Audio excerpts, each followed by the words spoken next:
ప్రతిదానికి ఇప్పుడు laser ట్రీట్మెంట్తో advertisements ఇచ్చి మరీ చేస్తున్నారు. సరే, వాళ్ళు అడ్వర్టైజ్మెంట్ ఇచ్చి చేశారు. అసలు ఎప్పుడైనా పేషెంట్ అంటే ఈ చర్మ సంబంధ వ్యాధులకి సంబంధించి లేజర్ ట్రీట్మెంట్ని చేయించుకోవచ్చా? దానివల్ల సైడ్ ఎఫెక్ట్లు ఏమైనా ఉంటాయా? Laser treatment is an advanced medicine. Laser treatment వల్ల చాలా ఉపయోగాలు ఉన్నాయి కాబట్టి అది డెఫినెట్గా చాలామంది లేజర్స్ వాడుతున్నారు. కానీ దానివల్ల కొన్ని అనర్థాలు ఉంటాయి. జ్యుడిషియస్గా యూజ్ చేయకపోతే, వైజ్గా యూజ్ చేయకపోతే.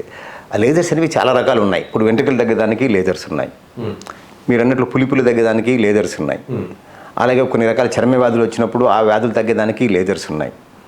సో రకరకాల తర్వాత స్కిన్ టైట్ చేసడానికి, స్కిన్ రింకిల్స్ తగ్గడానికి లేజర్స్ ఉన్నాయి, అలాగే ఫ్యాట్ తగ్గడానికి లేజర్స్ ఉన్నాయి. సో ఇన్ని రకాల ఉన్నప్పుడు డెఫినెట్గా వాటి వల్ల ఉపయోగం తీరుతుంది, ఉంది కూడా. There is no doubt about that. ఇప్పుడు కాస్మెటాలజీ అనేది ఇప్పుడు ప్రతి ఒక్కరూ everybody wants to be beautiful. అది కామన్, సర్వసాధారణం. వాళ్ళని తప్పులు పడడం మనం. ముఖ్యంగా ఈ ఏజ్లో, ఈ మోడర్న్ యుగంలో everybody wants to see that their faces are beautiful. దాంతో ఈ లేజర్స్ కూడా ఎక్కువ వస్తున్నాయి. నలుపు మచ్చలు తగ్గాలి అంటే లేజర్ పెట్టి చేస్తాం. మొటిమలు ఉన్నాయంటే తొందరగా తగ్గాలి అంటే నాకు 1 monthలో మ్యారేజ్ ఉంది, ట్యాబ్లెట్స్ అయితే టైం తీసుకుంటుంది, ఏం కావాలంటే ఇంకా లేజర్స్ పెట్టి చేస్తాం, లేకుంటే కెమికల్ పిల్స్ పెట్టి చేస్తాం.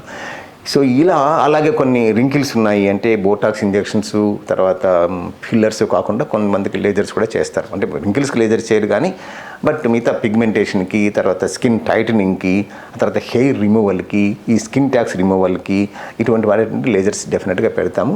అలాగే స్కార్స్, ముఖ్యంగా యాక్నే స్కార్స్కి లేజర్స్ చాలా ఎక్కువగా వాడతాం. వాడు యాక్నే స్కార్స్ నీ నమ్మకం పాడైపోయింది అన్నప్పుడు ఆ లేజర్స్, రకరకాల లేజర్స్ వచ్చాయి. కార్బన్ డైఆక్సైడ్ లేజర్ అని, CO2 లేజర్ అని, లేకుంటే MNRF లేజర్స్ అని, Nd:YAG లేజర్స్ అని, తర్వాత పిక్సెల్ లేజర్స్ అని, రకరకాల లేజర్స్ వచ్చాయి. ఆ లేజర్స్ తోటి అలాగే కొంతమందికి టాటూ మార్క్స్ ఉంటాయి. ఆ టాటూ మార్క్స్ ఫస్ట్లో ఒక పేరు వేయించుకొని ఆ పేరు తీయించుకోవాలనుకుంటారు. అప్పుడు దానికి లేజర్స్ వల్లే ఆ టాటూ మార్క్స్ తగ్గిపోతాయి. సో ఈ టాటూ మార్క్స్, కొంతమందికి పుట్టుమచ్చలు ఉంటాయి. ఈ ఏరియాలో ఉందనుకోండి, పాపం వాడు డెఫినెట్గా బాధపడతాడు ఆ పుట్టుమచ్చలు తగ్గేదానికి.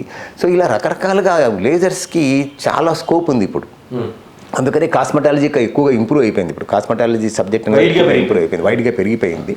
ఎందుకంటే ప్రజల్లో కూడా everybody wants to be beautiful and smart.